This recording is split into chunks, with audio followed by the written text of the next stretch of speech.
We got a lot of y'all that tune into this show that love defensive football.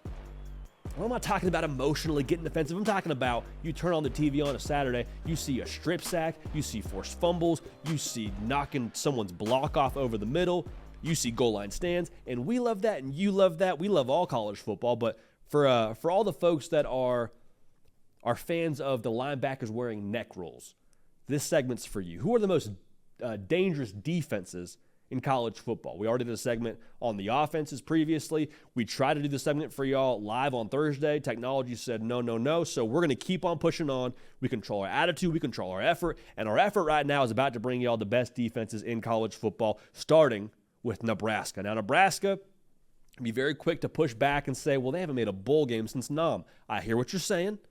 I think that'll change this year. But the lack of success in the win-loss column does not take away from what they did defensively last year. Allowed 18 points a game. They bring back 78% of that production running the 3-3-5 defense, which is built, quite frankly, for modern college football. Tony White is back running the show. He's going to be a head coach, I believe, this time next year. Just calling my shot. Nebraska, one of the most dangerous defenses in the country.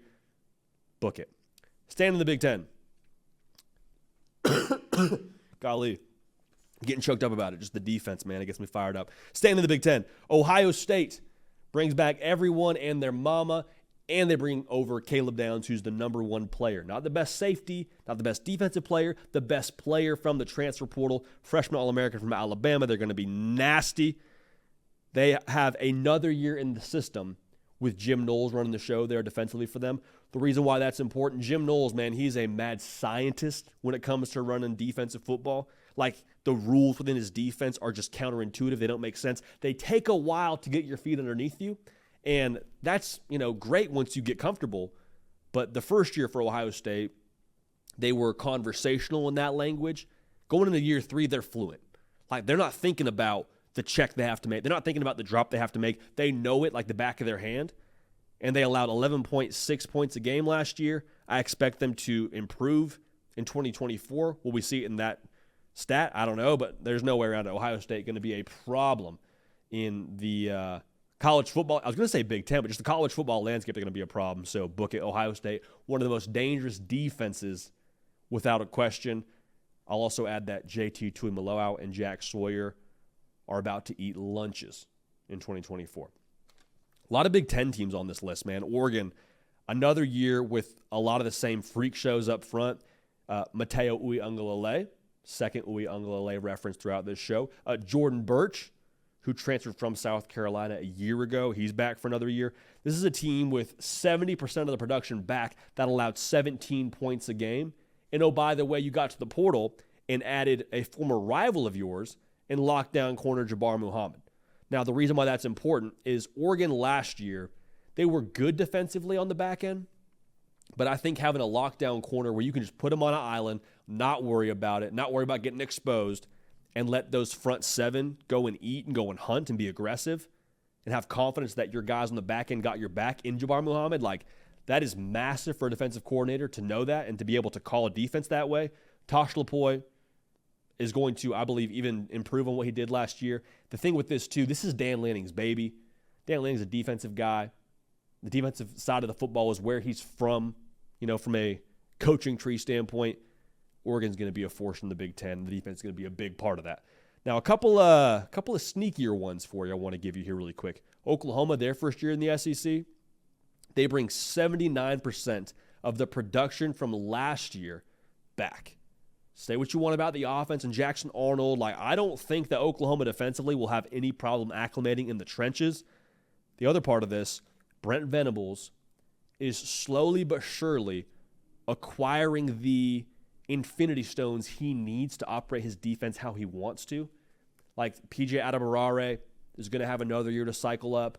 Danny Stutzman is back. Jaron Kanik is back. Peyton Bowen is back. A lot of pieces in this defense to run the defense how Brent Venables wants to are a part of this defense now, and the talent level is continuing to ascend. I'm excited to watch them this year, man. The personnel with them is crucial. I think that was why you saw them have so many struggles that they did in year 1. You won't see that now in year 3. Now, level of difficulty will improve in the SEC. There's no way around that, but the production they have back, the guys on that roster, the mad scientist that Brent Venables is to run his defense, I mean, he's got the ingredients now. Look out for Oklahoma. Here's a sleeper now. Florida State. Yes, some new faces, no way around it. But I think the guys they have up front, from Marvin Jones Jr., former 5-star at Georgia, we've talked about him. Patrick Payton, who had 7 sacks last year, was an absolute problem for opposing offenses off the edge. You got also Earl Little, the transfer from Alabama, going to play some DB for them. They've been really excited about him. Daryl Jackson, who's I think like something crazy, like 6'6", 330 pounds, transfer from Miami that sat out last year. What I've heard about him is he just doesn't even look like he's from this planet. Looks like he's carved out of marble, and he's, again, 330 pounds. He's going to be a problem up front. All those pieces for Florida State, I think, should excite the good folks in Tallahassee. Again, they're not going to be one of those teams that get a bunch of headlines early on with, they're going to be the best defense in the country, but I think we'll look up here towards the latter part of the college football season, and I think you'll see that Seminole logo somewhere in that top 15 range for a lot of those key categories. So they lost some guys, no way around it. Braden Fish, Jared Verse, for sure, but the guys they got that are looking to prove themselves in some ways, they're set to ball. So that'll be a lot of fun. So the most dangerous defenses for you: Nebraska, Ohio State, Oregon, Oklahoma, Florida State. Those two kind of sleepers, but regardless, I think those are some of your most dangerous defenses in college football. Not an all-encompassing list, just so we're on the same page here. Not an all-encompassing list, but still defenses to know about and to watch closely. They're going to wreak some havoc now. Hey, y'all, thanks so much for watching. Subscribe to the channel here to make sure you don't miss an episode of The Hard Count. Also, be sure to check out other videos on the On3 YouTube channel.